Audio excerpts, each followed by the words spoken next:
quand la tristesse arrive, je sais tu es là, toujours près de moi.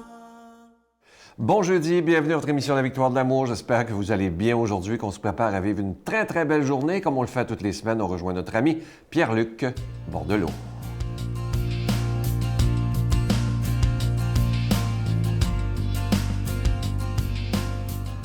Un donneur de sens, pour moi, c'est une personne qui veut changer le monde. En tout cas, en partie. Mais pour changer le monde, comme on dit, il faut débuter par soi-même. En fait, d'ailleurs, Gandhi lui-même le disait, quand même, c'est l'apôtre de la non-violence, mais qui disait « Sois le changement que tu veux voir apparaître dans le monde ». Je trouve ça super bien dit. Mais j'ai l'impression que si on veut changer le monde, il faut d'abord débuter par soi-même. Tu sais, c'est quand même important. D'ailleurs, j'avais vu un moment donné une caricature qui était super intéressante. Ça montrait un monsieur qui s'exprimait devant le public et il disait « Qui veut du changement? » Là, tu vois des gens lever la main. « Oui, on veut tous du changement. » Là, il posait la question « Qui veut changer? » Là, le monde faisait « Oups, pas sûr. » Il était moins certain. Hein? C'est vrai qu'on en veut du changement au niveau social, politique, dans nos institutions. Là. Mais quand c'est à nous de le faire, on fait tout de suite « Ah bon, différent un peu. » On n'aime pas changer, on n'aime pas modifier nos comportements. Et c'est d'ailleurs le but de ma chronique, de montrer à quel point c'est dur de changer. Mais la semaine prochaine, on poursuit avec la chronique pour voir comment on peut faire. Mais je vous fais faire 2 exercices à la maison, vous pouvez le faire. On fait l'exercice très simple de se montrer au niveau de notre corps, comment on a de la difficulté à changer. Faites un exercice simple, croisez les mains comme ça, les doigts. Et vous allez vous apercevoir qu'il y a toujours un pouce. Moi, par exemple, mon pouce de ma main droite est toujours vers moi. Je ne sais pas si pour vous, c'est le gauche, là. Inversez les deux. Ça, c'est pas normal. On ne se sent pas à l'aise. Notre corps nous-mêmes fait « Eh non, c'est pas comme ça que ça marche. » Quand on revient, on fait « Ah, hein, on est bien plus à l'aise. » Une autre affaire qu'on fait peut-être souvent, c'est de croiser les bras. Hein, vous faites ça comme ça, on croise les bras comme ça. Puis, apercevez-vous une chose, c'est que ma main gauche vient s'appuyer ici sur mon bras droit. Et si je fais l'inverse, je fais ça comme ça, on dirait que c'est pas normal. C'est pas comme ça. Même que vous allez avoir de la difficulté à le faire. Parce que notre corps nous-mêmes nous parle. Il nous dit « Oh, attends, là, un instant, monsieur, là. Moi, j'ai mes conforts, là. J'ai mes ancrages corporels auxquels je me suis associé. Là. Pas question de changer. » Même notre corps nous parle pour dire qu'on veut rester dans notre routine. On veut rester dans notre manière d'être. Mais moi, je pense qu'il faut combattre ça un peu. J'ai l'impression que si on veut être des donneurs de sens actifs dans notre monde, donc des agents de changement, il faut peut-être commencer par soi-même dans ce genre de choses-là. Bon, c'est pas à travers là, cet exercice-là qu'on peut le faire, mais je trouve que c'est un indice qui nous montre. Là. Même si c'est un effort de changer, il faut accepter de modifier nos comportements et nos attitudes. Quand je me fâche pour certaines choses, est-ce que je peux opter pour une autre attitude? Quand je réagis de manière triste pour telle chose, est-ce que je peux opter pour autre chose? Même notre corps peut finir par s'adapter au changement. Alors, pourquoi pas notre esprit? La semaine prochaine, je vous donne un petit peu plus de trucs, si ça vous tente, pour changer et donner du sens. Notre Père qui es aux cieux, que ton nom soit sanctifié, que ton règne vienne, que ta volonté soit faite sur la terre comme au ciel. Donne-nous aujourd'hui notre pain de ce jour. Pardonne-nous nos offenses, comme nous pardonnons à ceux qui nous ont offensés. Ne nous laisse pas entrer en tentation, mais délivre-nous du mal, car c'est à toi qu'appartient le règne, la puissance et la gloire, pour les siècles des siècles. Amen. La Victoire de l'amour vous invite à son pèlerinage annuel en République tchèque et en Pologne, du Petit Jésus de Prague à la ville natale de Saint-Jean-Paul II, en compagnie de Brigitte Bédard, l'abbé Donald Thompson et la participation occasionnelle de Sylvain Charon. Nous visiterons entre autres les villes de Prague, Cracovie, Auschwitz et plusieurs autres. Nous visiterons aussi la maison natale de Saint-Jean-Paul II, du 11 au 22 juin 2018. Informations, réservations, voyage intermission, 514-288-6077 ou 1-800-465-3255.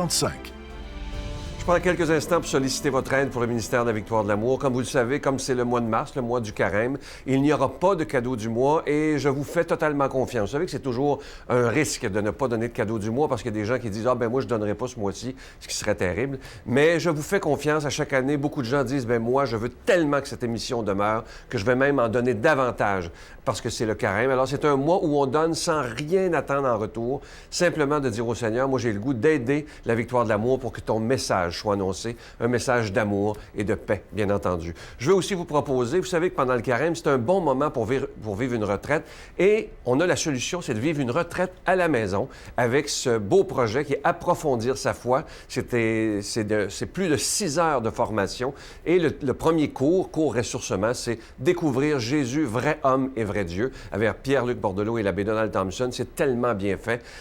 Il y a plus de 1000 personnes qui se sont procurées jusqu'à maintenant et tout le monde est tellement content parce que quand on finit ça, on comprend mieux notre foi. Je vous rappelle que si vous l'achetez en ligne sur Internet, c'est 49,99 plus taxes. Et si vous préférez en DVD, c'est 59,99 plus taxes. Je vous donne l'adresse. La Victoire de l'Amour, casier postal 120, succursale Boucherville à Boucherville, le J4B 5E6. Je vous la redonne. La Victoire de l'Amour, casier postal 120, succursale Boucherville à Boucherville, le J4B 5E6. Également par téléphone, par carte de crédit du lundi au vendredi de 8h30 à 16h30 dans le 514-523-4433 ou sans frais le 1-888-811-9291 et notre site Internet le www.lavictoiredelamour.org.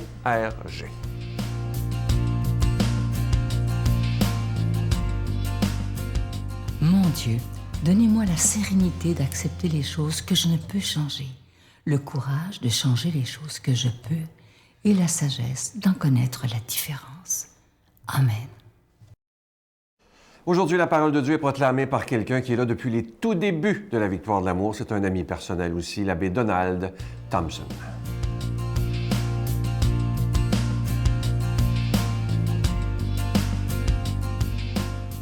Déjà la 4e semaine du carême, c'est un évangile profond aujourd'hui, dans Saint Jean, chapitre 5, versets 31 à 47. En ce temps-là, Jésus disait aux Juifs, « Si c'est moi qui me rends témoignage, mon témoignage n'est pas vrai. C'est un autre qui me rend témoignage, et je sais que le témoignage qu'il me rend est vrai. Vous avez envoyé une délégation près de Jean le Baptiste, il a rendu témoignage à la vérité. Mais ce n'est pas d'un homme que je reçois le témoignage, mais je parle ainsi pour que vous soyez sauvés. Jean était la lampe qui brûle et qui brille, et vous avez voulu vous réjouir un moment à sa lumière. Mais j'ai pour moi un témoignage plus grand que celui de Jean, ce sont les œuvres que le Père m'a donné d'accomplir. Les œuvres mêmes que je fais témoignent que le Père m'a envoyé. Et le Père qui m'a envoyé, lui, m'a rendu témoignage. Vous n'avez jamais entendu sa voix, vous n'avez jamais vu sa face, vous ne laissez pas sa parole demeurer en vous, puisque vous ne croyez pas en celui que le Père a envoyé. Vous scrutez les Écritures parce que vous pensez y trouver la vie éternelle. Or, ce sont les Écritures qui me rendent témoignage. Et ne voulez pas venir à moi pour avoir la vie. La gloire, je ne la reçois pas des hommes. D'ailleurs, je vous connais, vous n'avez pas en vous l'amour de Dieu. Moi, je suis venu au nom de mon Père, vous ne me recevez pas. Qu'un autre vienne en son propre nom, celui-là, vous le recevez. Comment pourriez-vous croire, vous qui recevez votre gloire les uns des autres, qui ne cherchez pas la gloire qui vient du Dieu unique? Ne pensez pas que c'est moi qui vous accuserai devant le Père. Votre accusateur, c'est Moïse, en qui vous avez mis votre espérance. Si vous croyiez Moïse, vous ne croiriez aussi, car c'est à mon sujet qu'il a écrit. Mais si vous ne croyez pas ses écrits, comment croirez-vous mes paroles? Un texte compliqué, ce matin, un texte corsé. On est dans Saint Jean, on est un langage, je dirais même des philosophiques. Mais les Écritures saintes, celles de l'Ancien Testament, racontent les merveilles d'un Dieu compatissant envers son propre Fils, comme nouveau Moïse. Il va libérer le peuple de l'esclavage du péché. L'histoire sainte fait le récit des actions libératrices de Dieu. Jésus est libérateur par excellence. Et celui qui enlève le péché du monde, comme on dit dans chaque Eucharistie, comme on le répète souvent dans les liturgies. Et sa parole est porteuse d'espérance et elle est vraie. Vous savez ce qu'on peut faire avec des textes bibliques, même les plus sacrés et les plus beaux. On peut les déformer, les interpréter tout croche, les utiliser pour se tailler du pouvoir, pour tuer même. On voit ça dans notre monde d'aujourd'hui. Alors, au nom de la loi écrite, au nom d'un règlement, au nom d'un texte biblique, on peut faire mal aux gens. Il ne suffit pas de connaître la Bible hein, par cœur pour se gonfler d'être un bon croyant, une bonne croyante. Hein. Il ne suffit pas de citer des textes en enfilade les uns après les autres. Hein. La parole de Dieu est un livre de vie qu'il faut accueillir dans nos cœurs avec l'aide de l'Esprit, du souffle, hein, sans la forcer à dire ce qu'on voudrait qu'elle dise. Hein. En somme, il faut laisser la parole faire son chemin. Hein. La ruminer, la méditer, jamais la détourner hein, de son sens. Vous savez, il y a des détournements d'avions, c'est bien connu, puis on surveille les passagers aux aéroports hein, pour voir s'ils ont des armes hein, pour faire peur aux pilotes. Hein. Il y a également des détournements d'écriture, du sens des écrits, des textes saints, si vous voulez, qui servent à faire peur au monde, à écraser des gens. Des personnes dont la Bible peut justifier le statut social vont lire la Bible pour justifier leur statut. On s'en est servi hein, en Afrique du Sud, par exemple, pour justifier la supériorité blanche et l'apartheid. Des fois, on se sert pour dire aux femmes qu'elles ne sont pas égales à l'homme, on va se servir de la Bible. Jésus dit, regardez-moi. Je donne sens aux Écritures, hein, aux textes des prophètes, aux psaumes. Je suis le bon pasteur, le guide du troupeau, hein, la lumière du monde, celui qui donne le vrai chemin du bonheur. Hein. Jésus dit, heureux les doux, hein, c'est ça, heureux les humbles, les pauvres, les pauvres de cœur, les souffrants, hein, les gens qui donnent du mal pour que les autres soient heureux. Hein. Il y a des paroles fortes de sa part pour nous encourager à être bons. Et vous savez que la vraie manière d'être heureux, c'est d'être bon, des bonnes personnes. Et c'est pourquoi il dit aux Juifs, il dit ceci, « Vous ne croyez pas en moi parce que vous n'êtes pas bons.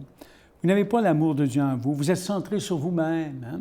Sur vos patentes, vos traditions, vos bébés. Vous avez déformé le sens des Écritures. Hein? Vous laissez passer un chameau, vous ne voyez pas la poutre de votre œil. Dans votre œil, vous examinez le petit détail, l'insecte et la paille dans l'heure de l'autre. » Vous savez, c'est une intéressante réflexion ce matin. Hein? Il rend témoignage au Père. En commençant la journée, posons-nous la question, quelle est ma foi profonde? Hein? Je dois avoir foi en quelque chose, comme on dit, en un projet, mon travail, ma famille, mon pays, mes études, mes amis, mon Dieu. Hein? Quelles sont mes Écritures à moi, mes références? Hein?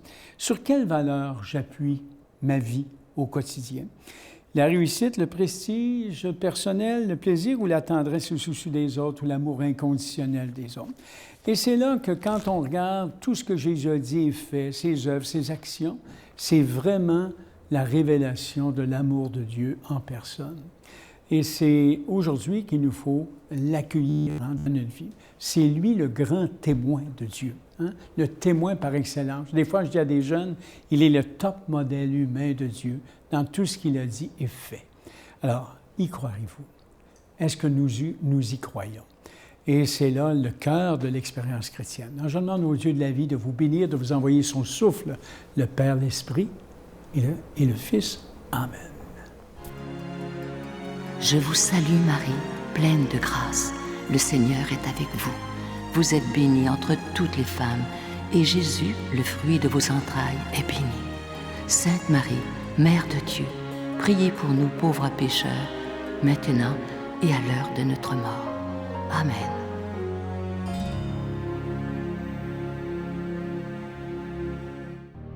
La victoire de l'amour présente Approfondir sa foi, découvrir Jésus, vrai homme, vrai Dieu. Un parcours biblique d'une durée de plus de 6 heures sur l'homme de Nazareth qui a transformé le monde à tout jamais. Avec l'abbé Donald Thompson et Pierre-Luc Bordelot, partez à la découverte de Jésus le Christ. À partir de 49,99, obtenez-le en ligne sur notre site Internet à lavictoiredelamour.org ou en format DVD. Composez le 514-523-4433 ou 1-888-811-92-91. Je vous laisse avec une pensée qui fait beaucoup réfléchir. Écoutez bien ceci, parce que c'est tellement vrai. Se venger, c'est se mettre au niveau de l'ennemi.